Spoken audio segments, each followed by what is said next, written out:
ഇപ്പോൾ 2016 മുതലുള്ള കേരളത്തിൻ്റെ അവസ്ഥയെടുത്താൽ കേരളം നേരിട്ട പ്രതിസന്ധികളെ പരിഹരിക്കൽ മാത്രമായിരുന്നില്ല.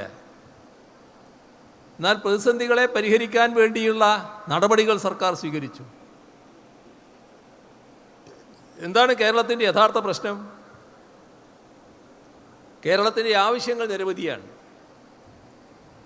ആ ആവശ്യങ്ങൾ നിറവേറ്റാൻ മാത്രമുള്ള പണം നമ്മുടെ കയ്യിലില്ല. നമ്മുടെ ഖജനാവിന് അത്ര ശേഷിയില്ല. എങ്ങനെ പരിഹാരം കാണും? അതിനെക്കുറിച്ച് ആലോചിച്ചപ്പോൾ സർക്കാർ കണ്ടു, നമുക്ക് സർക്കാരിൻ്റെ പിന്തുണയോടെയുള്ള ഒരു ധനസ്രോതസ് വേറെ കണ്ടെത്തണം. ബജറ്റല്ല, ബജറ്റിന് പുറമേയുള്ളൊരു ധനസ്രോതസ്, എന്നാൽ സർക്കാരിൻ്റെ പൂർണ്ണ പിന്തുണയോടെയാണ്. അങ്ങനെയാണ് കിഫ്ബി നിയമം പരിഷ്കരിച്ചത്. കിഫ്ബി പുതിയ രൂപത്തിൽ രംഗത്ത് വന്നു. എന്തെല്ലാം പരിഹാസമായിരുന്നു! പുച്ഛം, പരിഹാസം, മലർപ്പൊടിക്കാരൻ്റെ സ്വപ്നം, അങ്ങനെ പല ആക്ഷേപങ്ങൾ. അന്ന്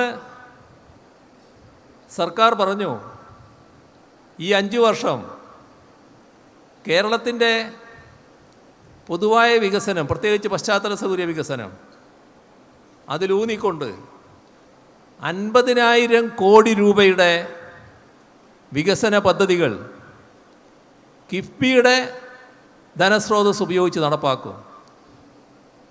എന്തായിരുന്നു എതിർപ്പ്? എത്ര ശക്തമായിരുന്നു! എവിടുന്ന് കിട്ടും പണം? ആര് പണം തരാൻ പോകുന്നു? ആര് നിങ്ങളെ വിശ്വസിക്കും? കാരണം നാട്ടിൽ ഒരു വല്ലാത്ത അവസ്ഥ, നിരാശ ഉണ്ടാക്കാനാകുമോ എന്നാണ് അവർ ശ്രമിച്ചത്. ചുരുക്കത്തിൽ 2021 ആകുമ്പോൾ 5 വർഷമായി. എത്രയാ കിഫ്ബി മുഖേന ഏറ്റെടുത്ത പദ്ധതികൾ?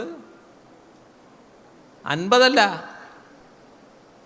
50,000 കോടിയല്ല, 62,000 കോടി രൂപയുടെ പദ്ധതികളാണ് ഈ കേരളത്തിൽ കിഫ്ബി മുഖേന ഏറ്റെടുത്തത്. ഇന്നത് 90,000 കോടിയാണ്. ഇതാണ് കേരളത്തിൻ്റെ അവസ്ഥ. എവിടെ തിരിഞ്ഞെന്ന് നോക്കിയാലും കിഫ്ബിയുടെ സാക്ഷ്യപത്രങ്ങൾ കാണാലോ. അതല്ലേ കേരളത്തിലെ അവസ്ഥ?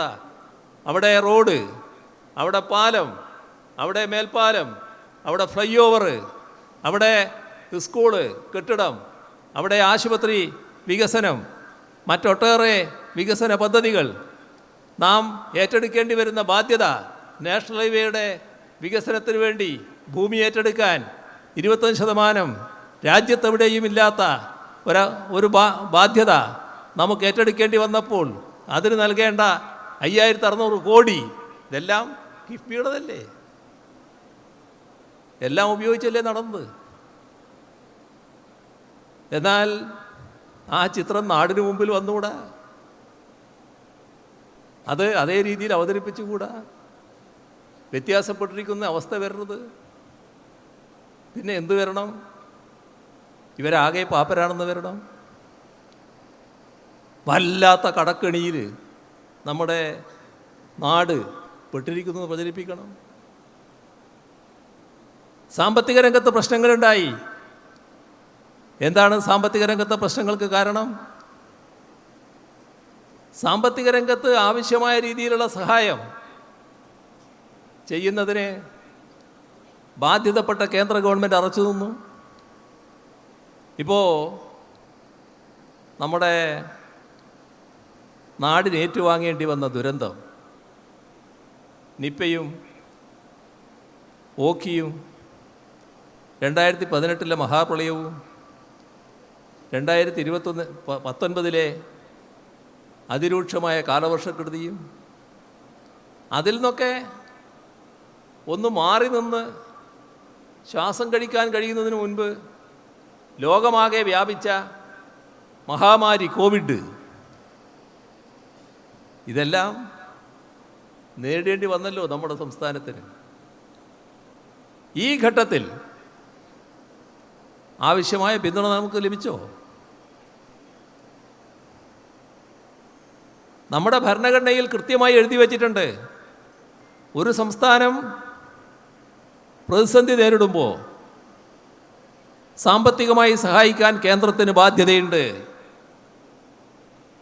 ആ വാചകം മറ്റെല്ലാ സംസ്ഥാനങ്ങൾക്കും ബാധകം, നമുക്ക് മാത്രം ബാധകമല്ല. തന്നോ ഏതെങ്കിലും ഘട്ടത്തിൽ? 2018 മഹാപ്രളയം വന്നപ്പോൾ നാടാകെ തകർന്നടിഞ്ഞു പോയല്ലോ. നമ്മളെ നെഞ്ചേറ്റിയവരെല്ലാം ലോകരാഷ്ട്രങ്ങൾ വല്ലാതെ വേദനിച്ചല്ലോ.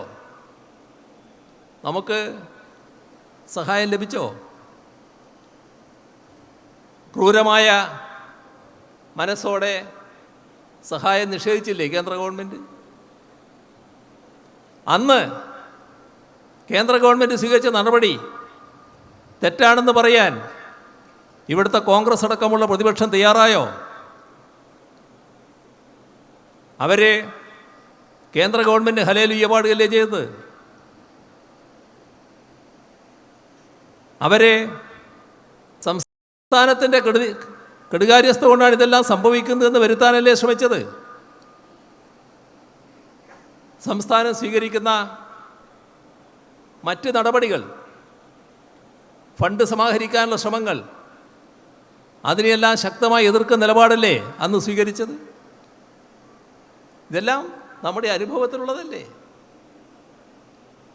അന്ന് ഈ രണ്ടു കൂട്ടരും, കേന്ദ്രം ഭരിക്കുന്ന BJPയും ഇവിടുത്തെ കോൺഗ്രസ് നേതൃത്വത്തിലുള്ള UDFഉം രണ്ടാളും നല്ല സൗഹൃദത്തിൽ, പരസ്പര ആലോചനയിൽ, ഒരേ മനസ്സോടെ ഇതിനെതിരെ നീങ്ങുന്ന കാഴ്ചയല്ലേ നമ്മൾ കണ്ടത്?